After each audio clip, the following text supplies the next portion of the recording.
கல்யாணத்துக்கு முன்னாடி தலைவலிச்சா யார் அமுக்கி விடுவாங்க? அப்பதான் எனக்கு தலைவலியே கிடையாது.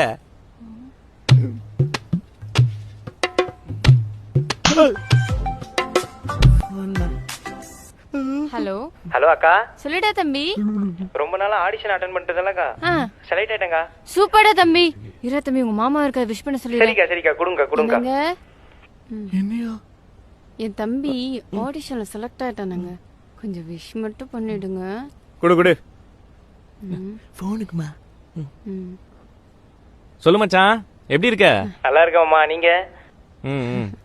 நல்லா இருக்கேன். ஒண்ணும் இல்ல மாமா, ரொம்ப நாளா ஆடிஷன் அட்டெண்ட் பண்ணிட்டு இருந்தேன்ல, செலக்ட் ஆயிட்டேன் மாமா. சூப்பரு. என்ன ரோலு? அது மாமா ஹஸ்பண்ட் ரோல்னு சொன்னாங்க. Husband roll. அப்ப டயலாக் எதுவும் கிடையாது, சும்மா அட்மாஸ்பியரா நிக்க போற. சரிடா, நல்லா பண்ணு. கங்க்ராச்சுலேஷன்ஸ். வைக்கிறேன். ஐயோ அம்மா, தலை வலிக்குதுமா, அமைக்க விட ப்ளீஸ். முடியலமா, அமைக்க. தலைவலி போயிடுச்சு, நான் வேலை பார்க்கறேன்.